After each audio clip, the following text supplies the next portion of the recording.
Good afternoon everyone and welcome back to Joe's Healthy Cupboard. Hope you're all well on this very cold but very sunny day in Scotland, if you're in Scotland.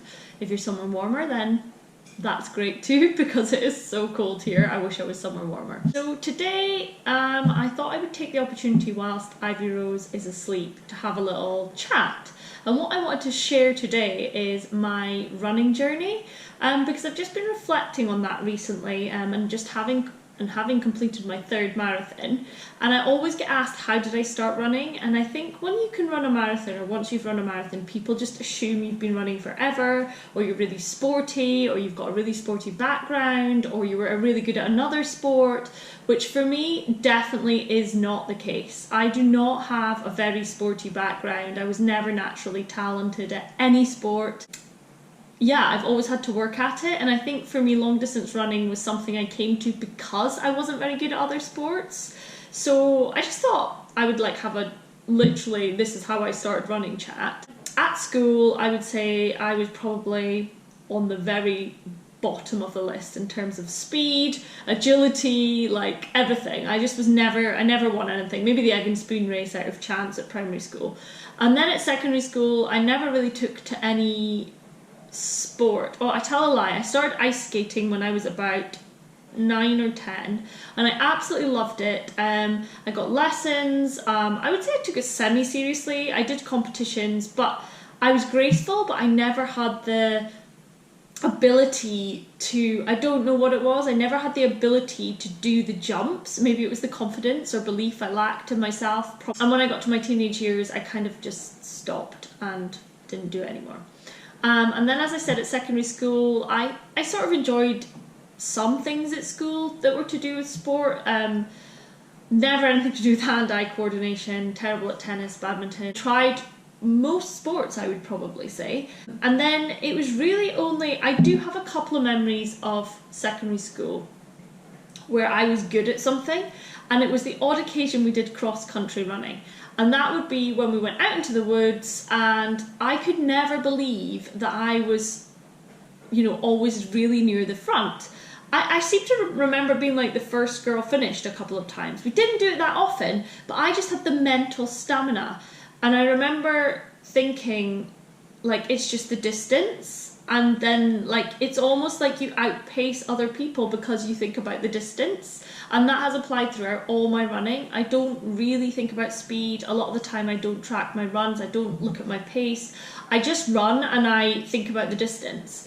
And I think if you think about the distance, you can literally complete any kind of distance of running, any at all, because it is a mental, I want to say battle, but it's not really a battle, it's a mental process where you set the distance in your mind. Well, this is how it works for me, and then you just decide you're going to run that distance. Doesn't matter how slow, doesn't matter how fast, it's just a decision. And I think that is why I really love longer distance running. And so going back to secondary school, those couple of occasions stick in my head because I really wasn't good at, I don't mean in a feeling sorry for myself way, I just wasn't fast, I wasn't good at sport, I wasn't into it that much, but I had mental stamina, and I think that's why those memories of cross country stick out, because I was so shocked that I was finished so up front, if that makes sense. And then again, finished school, I maybe the odd sporadic went to the gym or did that kind of thing, but nothing really particular stands out. And then it was really when I finished my first degree at uni. I never did sport at uni. Again, maybe the odd gym occasion. Really didn't do much sport at university. And then I decided to do a charity cycle for the mental health charity Mind when I was just after I finished university, so in 2002-ish. 2003, 2004. And I knew I had to get to a certain level of fitness. So in order to do that, I did obviously the cycling, but I also incorporated running, but only short, maybe 2 minutes on the running machine, 4 minutes on the running machine, 5 minutes on it, just building up a little bit on the running machine, alternating between that and the cycling. And I obviously built up a good aerobic ability through doing that. The cycle was, I think it was 300 kilometers. So I had to build up some endurance for that. And as I said, I remember, getting into running, that's when I started really sort of doing it. And then I went to do my masters. I met some people who were into running there, and I started doing it a bit more. And then I finished my masters and I moved back to Aberdeen, where I'm from, and I met some more people who were into running. And I just gradually, I used to just run, I joined the gym and I used to run outside maybe 3 or 4 times a week, and it would be like 3 miles, 4 miles, maybe 5 at the most. And then I did my first half marathon, I think around 2007. And I didn't train more than 7 miles. I thought I was running further, but I really wasn't because I never tracked anything. Did my first half marathon. I think I got a good time. It was about 1 hour 42 or 41, which was good because I'd never done one before. And then from there I did the odd random, 10k or whatever.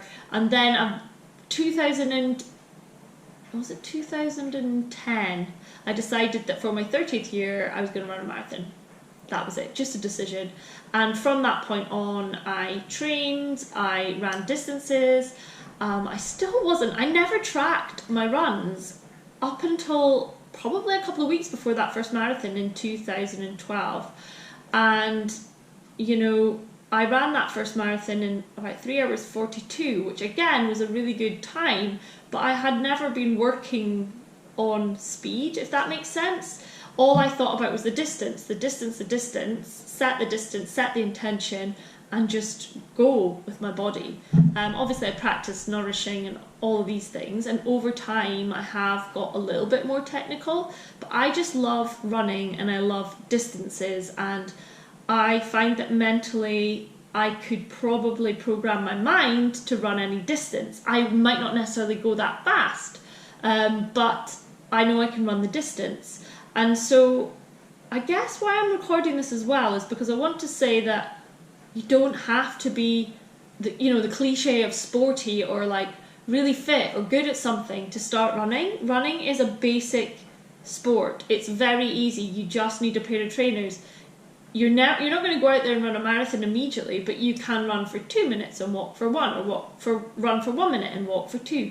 Build it up gradually. There's a lot of programs online on the internet. I remember my first marathon, I followed Hal Higdon's marathon training plan, roughly, and I go back to his website and sometimes check in to see, if I want to follow another one of his plans. Running to me is mental exercise. I do challenge myself more than I used to, and sometimes I try and beat a time, and I'll do 10k and I do have a time in my mind. I did my recent marathon, I had 3 hours 45 in mind because I was coming back to fitness after my baby. I didn't quite make that, but I was happy and I knew I could run the distance. I hope this inspires someone in some way, but what I'm trying to say is that anyone can put on a pair of trainers. Obviously, if you've never run before, maybe check with a health practitioner or doctor to see that you're fit enough and all of these things. But even just going out and starting walking and then gradually increasing either the time you run for or the distance that you run for. Initially, I found time an easy one rather than distance because obviously you're slower when you start. So increasing the time you run for made sense for me, but now I increase the distance because that's just what I prefer to do. I've just signed up for my next marathon, which is Lisbon 2020. Anyway, I'm really excited. I will probably do some more runs next year as well, but I'm just going to go with the flow. I just wanted to have one marathon marked in clearly, and then I'm going to do some more trail running because when I think back to all those school days, that is what I loved, and I do really love doing runs in the wood, out in the open, different terrains. I just find it really enjoyable.